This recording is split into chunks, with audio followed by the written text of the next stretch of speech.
Hello and welcome to my review of the Sprint GT. I'm about to take this for a test ride. I've never ridden it before.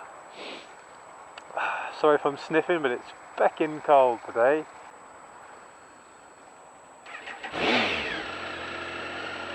So I don't generally ride these kind of bikes, very upright. Hello, oh, that's my mate Tom. There you go, he's taking me on a little journey. Fuel first please, Tom. So normally I ride a GSXR 750 and my face is pressed into the tank, but on this bike I feel like I'm upright and surveying the whole world. It's supposed to be like this is how you ride a bike. Anyway, I'm test riding this because I have a possibility of a job which will see me doing many hundreds of miles, so I need to get something which isn't going to cripple my spine every time I ride anywhere. So I've been looking at a lot of tourers and sports tourers, and the Sprint GT had a certain amount of appeal to it, so let's try and get that right indicator working. How much should I put in? 20 quid? 15 quid? 10 quid? Very wise, Tom, very wise. Do you know what, I'm going to put 12 quid in. Oh yeah. That's right. 12 quid will get you about 5 miles these days. Don't forget to put the side stand down. Shut up. Actually it's nice, it's spring loaded side stand, unlike my Gixxer, which is basically you have to stamp it down. Well, what can I say? First impressions, it's comfy. So I've got these, I wonder if these heated grips work. Press the button, let's try that. I think I feel something. So let's see, it revs to 10,000 RPM. Now, I'm pretty lanky. Feet easily touching the ground, so seat height's not that high. So actually, for someone lanky like me, then my knees are pressing into the fairing a little bit. So how does the seating position compare to the Gixxer? Well, definitely more upright, but it's quite easy to put a bit of weight on my arms, which sort of implies that it does have still has a bit of a forward stance about it.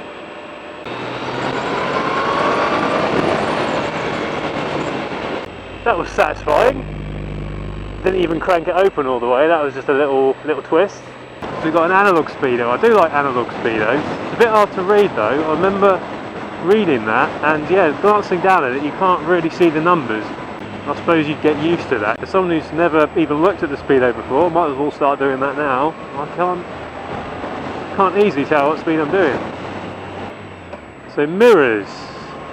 I can probably see behind me better than I can on the Gixxer.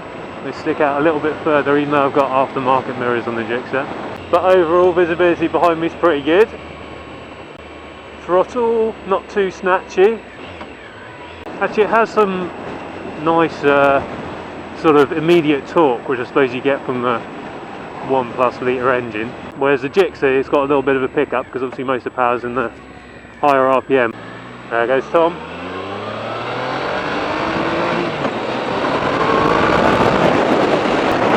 Now we're testing it.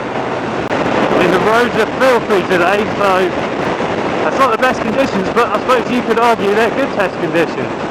You can ride it on lanky, filthy, wintry roads. Let's test the stopping power.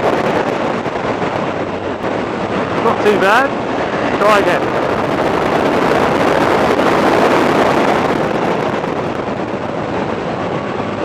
That's not too bad. One last try. I think this has got ABS on it. I hope it has. So I'm about to stamp on it proper hard. Yeah, that was ABS. That was interesting actually. It sort of it judders a bit. There we go. Well, there's a bit of pulsing through the lever as well. I don't know whether that's the ABS or what. Yeah, now I've slipped forward on the seat again, and my knee. I'm not sure how easily you can see that. I don't particularly want to crash the bike. I don't want to look down so far, but it is the knee thing again for a lanky person like me. And then if I sit back, tucks in. So I mean, maybe this isn't the perfect bike for me then, ergonomically.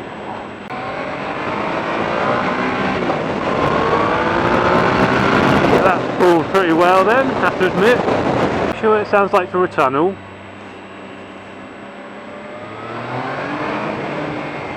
Not particularly special. Right, seat comfort. It's not the best, to be honest. I mean, I'm sitting here and I'm starting to feel it already. I have to admit, I do have a skinny arse, so I don't have my own built-in padding. It's no more comfy than the Gixxer, and I kind of expect a little bit more in that department. Gearbox, it's quite clunky actually to move between gears, but I mean, it's alright. Let's see what it's like on the motorway, shall we?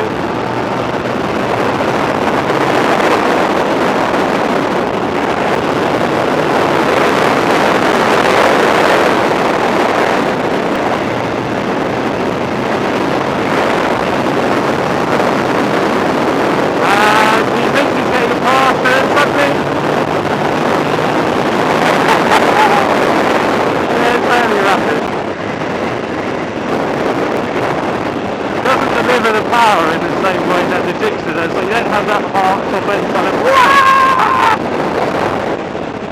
it's just a nice consistent tool.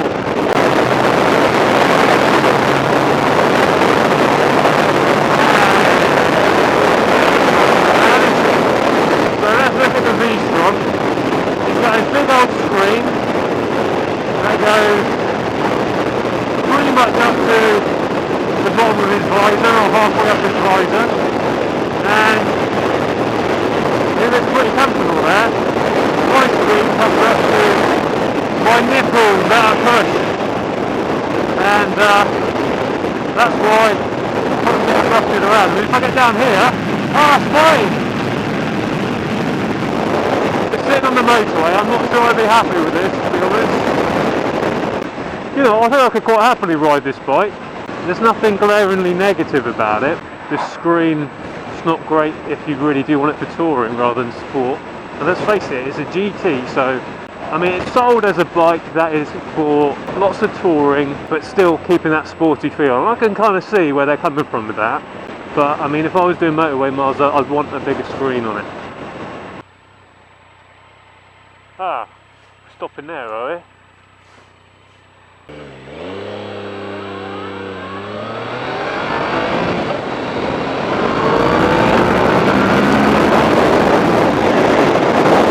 So handling. Feels like when you get confident riding it, handling will be pretty good. Okay, so overall opinion before we get back to the garage. Handling's pretty good, engine's pretty good.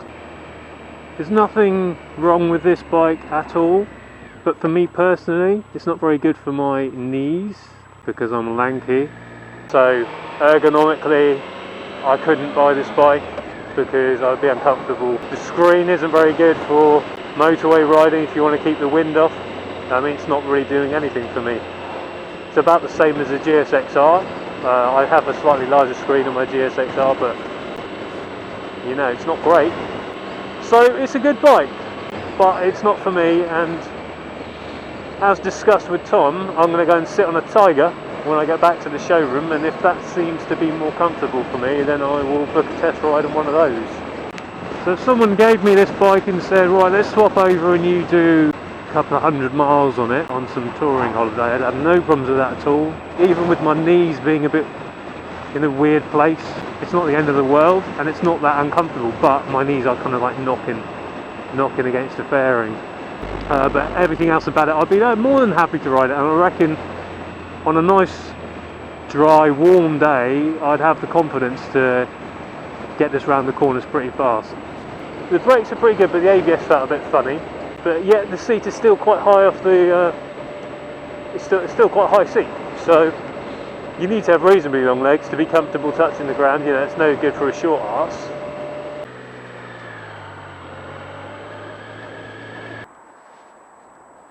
So Thomas, overall opinion is not a bad bike, but not suitable for lanky long legs me. Tiger it is then. Yeah, we'll go and have a look at Mr. Tiger.